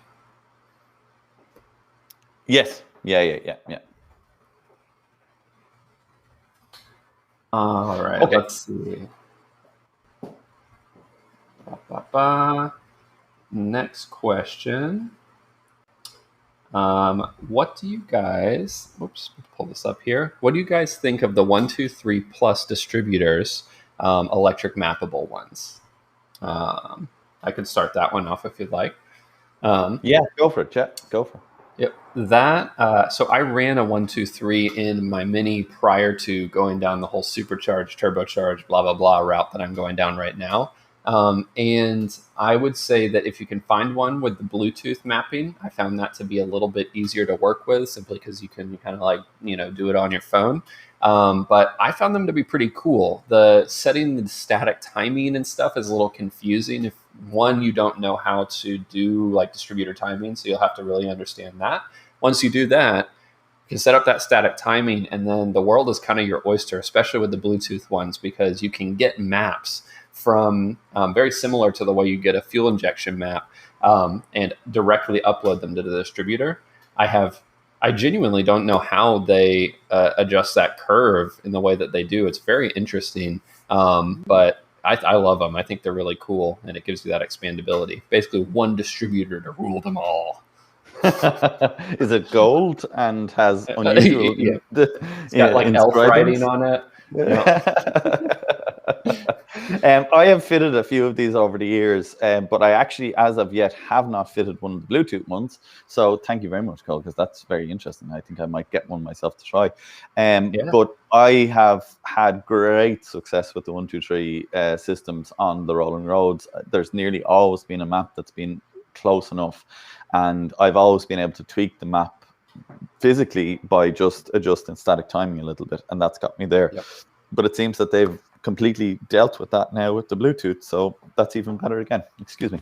Yep, they are quite expensive. You have to do that. That I will say that is the pros and cons. You got to weigh that. Is like it's like $400 or $500 I think for some of these things. And if you're spending that much already, do you want to just get a fully mappable ECU at that point? Even if it's just injection or ignition based mapping, you're starting to get into that territory, which is a little bit more configurable. I don't know. It depends on how. And the option for a more powerful spark in distributorless setups, you've got a much more powerful spark, and there is no Mini in the world that has an A series engine in it that doesn't benefit from a more powerful spark. So yes, that's a very good point. That is something that I would say. There is another brand of them which I have used as well. And the name escapes me now. But it's like 123. Oh God, I can't think of the name of them. I think the likes of Swift Tune and Mini Spares are selling them, and it's made in the Netherlands actually, I think, or Norway maybe. But they sell another mappable same thing with a kind of a screwdriver. You put it in, and it has like tick. Yeah, exactly, 16 or 20 maps on it. And I've fitted a few of those, and they've been really brilliant as well. So, if anybody knows the name of it, flick it into the chat there off the top. It's CSI, that's exactly it. Yes, Team Ballylock CSI. Classic. Yes, yeah, that's the one. Absolutely, they're phenomenal as well. Really, really good. So there are some things in here I just want to answer from Team Ballylock Classics. Okay. One is, out of curiosity, where did the name Bad Wolf come from? That name for the Mini was provided by my lovely wife. I am a big Doctor Who fan, and for those of you who don't know, Bad Wolf was a theme in the David Tennant years, or was it the Christopher Eccleston? I don't remember now, but the name, she got me a plate, and it's actually this plate right up here. That was the original Bad Wolf plate that she got me, and then people saw it on YouTube, and it just kind of stuck, and now it's always been Bad Wolf. And so that's brilliant. Yeah, brilliant. It was very, very, and I don't know, it just feels right too. It's can't quite put my finger on it, but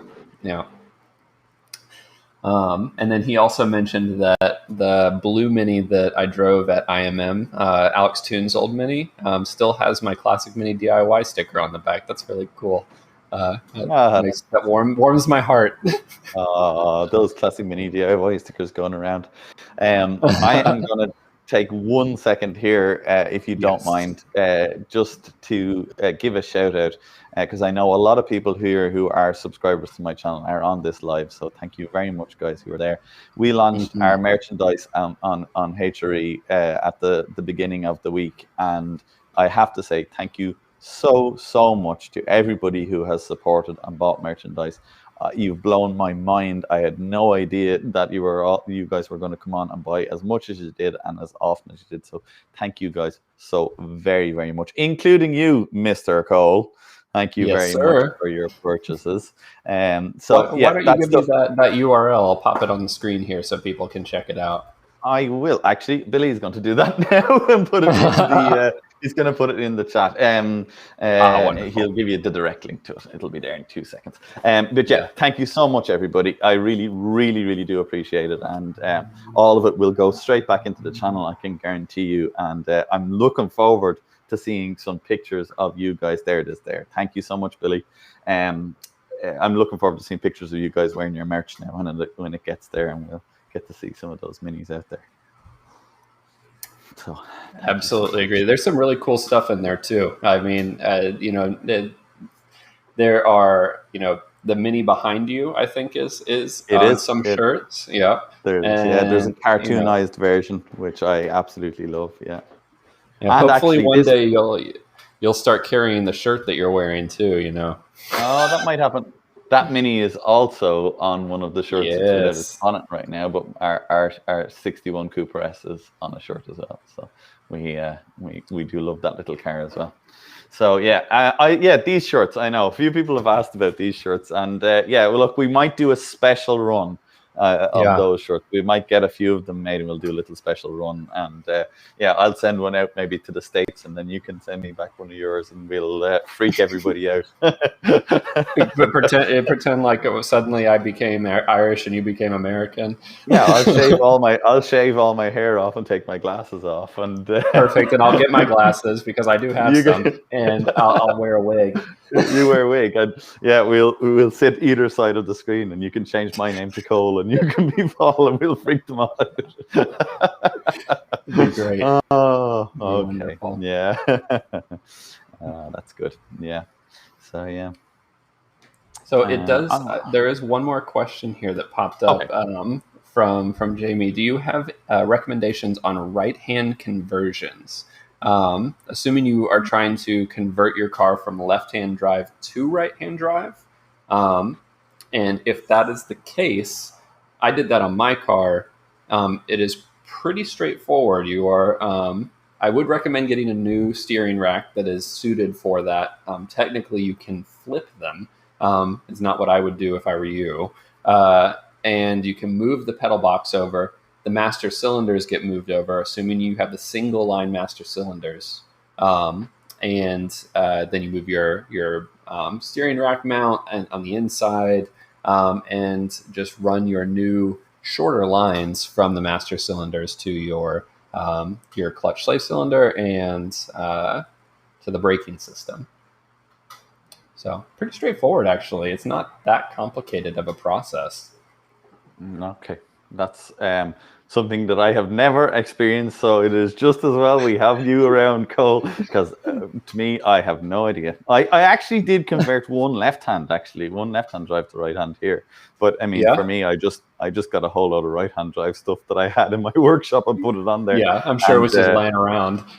Yeah, literally. And then I had a pile of left-hand drive stuff that I looked at and went, I think it's the same, but I'm selling it all. I'm sure somebody down in the mainland Europe will want it. Yeah, they'll take it, and I put it up there as left-hand drive. Oh, we have to do a shout out actually, because I see a name popping up here in the chat, and this person I can imagine can only be one particular person. Indeed. That has to be the mother of Cole, I think. Would that be right? Colleen that would Gentry? Be right. It's either your sister or your mom. So I reckon. She'll love you. I can't see that picture, but hello, Mammy Cole. And you are absolutely right. He is a lovely young man, and if he is of your stock, you did a right job raising him, because he's a lovely human being. And that is indeed mother. That's very nice of you to say. Yeah. And I suppose I would be killed stone dead if I didn't shout out my own mother. So Mary Hickey, hello. If you're watching, God love you. But hello, and we see you around. She puts up with all the minis and a garden full of cars on a regular basis. So does she live nearby? Shout out to the Mary. Oh, literally, we live on the same piece of land. So nice. my parents' house and my house are on the same piece of land. So the property is strewn with bits of minis and Land Rovers. And she must love you a lot. Oh, she must love me a lot. Yeah, I often think if I had a son that did that, in some other shape or form with like footballs or something like that, I don't know what the equivalent would be. I'd kill him stone bloody dead. But yeah, she somehow manages to put up with me. So yeah, big shout out Amazing. to Mother Mary. Yeah. So we Alrighty. do have a couple more questions. I think Okay. we can round out the stream and start to Well. wind down. Got one from Mark B here. And I recently removed my heater and simply rerouted the water return hose, leaving the heater valve in place. Is the return necessary, or would it be okay to replace the takeoff with a blanking plate? Oh, that's a very interesting question. I have an opinion about that. I'll let you start though. Go. No, you go, and let me Oh, okay. think. So in my opinion, because the Mini is not especially good at getting coolant to every portion of the head, I lean in the realm of continuing to get more fluid flowing out of the head. So keeping that return still channeling water where the heater circuit would have been into that return, just as it would have been from stock. Blanking that plate technically would force the fluids to avoid going out that circuit and to the pickup of the radiator. But I don't think that. I think you're getting more of that hot coolant out of the head quicker, which I think would be better. That's my 2 cents. I'm curious to see what you think, Paul. Okay. So I did recently enough in a video a bit of a talk about this, and I 100% agree. I would not blank off that outlet, especially because I think Mm-hmm. Mark is living in hotter climates. I think Mark was the guy who was from California. Was that right? Or maybe I'm wrong now, but I do think from hotter climes. So what I would genuinely say is that I would not blank that off. I am hesitant to say to route the pipe straight back into where it came in on the water pump side. So that's the hose that goes from the pump to the bottom of the rad. And one of the reasons I don't like that is because it kind of causes a return circuit, which can draw warm water back into the block. I did on my video a bit of a thing on this about putting it into the top of the rad. Now, I get that everybody is not going to be able to get somebody to modify the rad to put another takeoff in and stuff. But I seen recently a really cool version of this. And what the guy did was, on some of the later Minis, there was a sandwich plate on the top of the thermostat. Yes. And he routed the hose from there back into the sandwich plate. And that is a much better place for the water to go, because every drop of water it's going into the rad, and hot water rises, so it's keeping hot water at the top of the engine and hopefully taking it into the rad. It won't go back into the block, which is what we want to try and get rid of. So yeah, if you can get your hands on one of those sandwich plates that sits underneath the thermostat housing, I think they still sell them on like Mini Spares and Mini Sport, and I imagine on what's the name of the supplier that you deal with a lot in the US, Cole? 7 Mini Parts. Yeah. They might well stock it as well. So, or if they don't, I'm sure they could get it. So Absolutely. Yeah, that would be my recommendation anyway for that one. That's very, very clever. I did not even think about that, but it makes complete sense, because you are, the heater does have like its own kind of cooling effect, regardless, especially when you're channeling air through it. But in general, you have this heat dissipation unit you're removing. Yeah. And so forcing it into the radiator, that's smart. That's smart. Yeah, that's what I would go for. All right. Let's see. What else do we have here?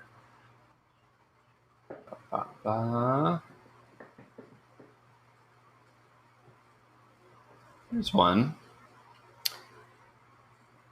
My Mini is misfiring or has taken on dirty fuel. It spits and sputters when I give it right shoe. That's funny. Any tips or ideas, Stephen, Ireland? Why don't you start us off that one? Okay, so it's misfiring. It has. Spits and sports to me, when you give it shoe, sounds like it's running lean. That's what that sounds like to me. Generally speaking, if you give it a boot full and it spits and sports and makes banging noises, especially if it's coming from the carburetor, that sounds like it's running lean to me. If it had taken on dirty fuel, I'd be inclined to think you've got a blocked jet in your carb, or you've got silt or dirt in your float bowl. Is it a HIF or a HS carburetor you have, if you know? So, if you could let us know. And if you're not familiar with the difference, if you have an HIF carb, it's got this float bowl underneath.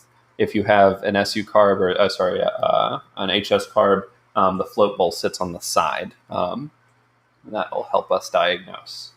Yeah, we might be able to give you a little bit more knowledge, or give you something on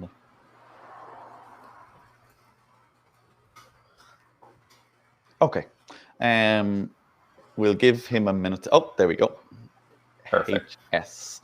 Right. It's a HS carb. So what I would recommend you do is, when the Mini is absolutely stone cold freezing, there is 3 screws on the top of the HIF carburetor, or the HS carburetor, should I say, excuse me, and it'll be on the float bowl. So it's the bit that sticks over the side with the fuel pipes going into it. If you pop out those 3 screws and lift off the lid and have a look in, you're seeing where the fuel is stored in the carburetor while it's waiting to be used by the engine.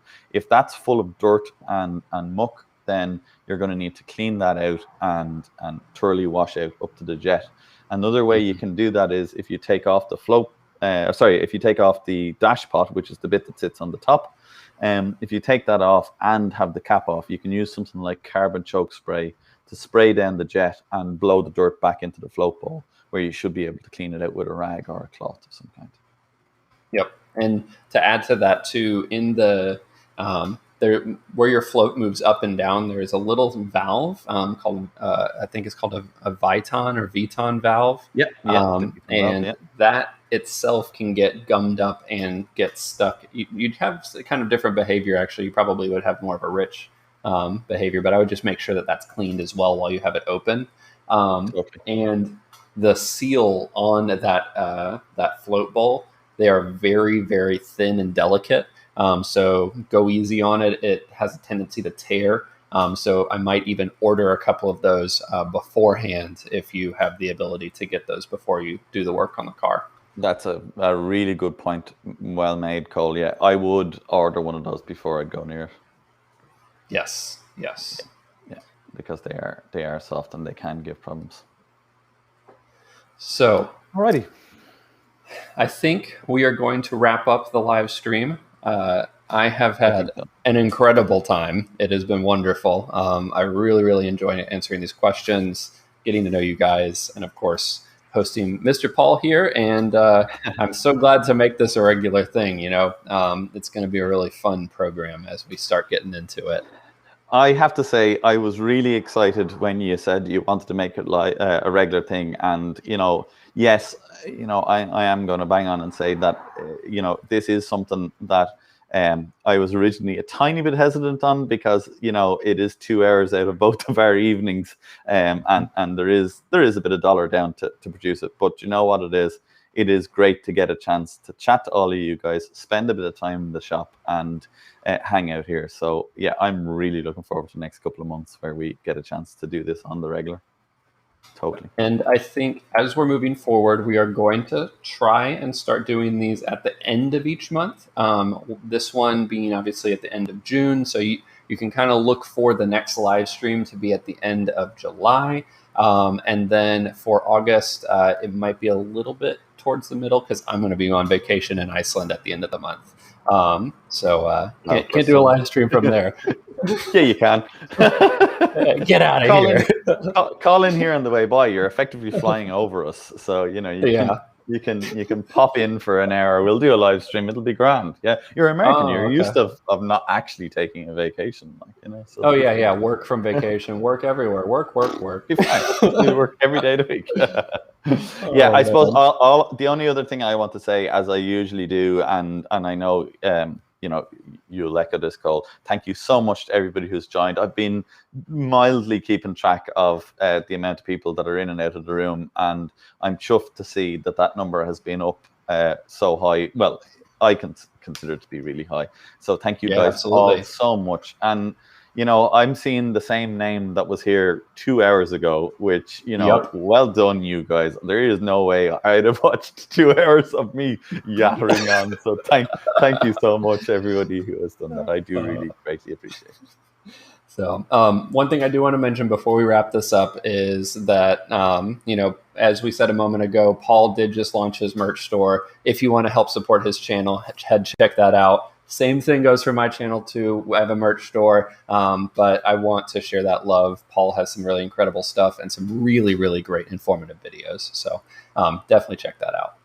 I can't wait to get one of those posters of yours up here in the back. So that is definitely going to be ordered very shortly, because they are absolutely class. So yeah. And we'll give Lewis one more shout out. There he is there. Thank you for the evening. Thank you, Lewis, for all of your help and all your support. And we'll really look forward to it. And I suppose we'll finish as well. We'll give Bill another shout for that really cool, epic intro we have. Thank you very much, Billy. And thank you for helping with the moderation as well today. Yep, exactly. Thank you, Billy. So, I think I'm going to finish this with, I'll see you guys on the next one. Yep, and you guys know the drill.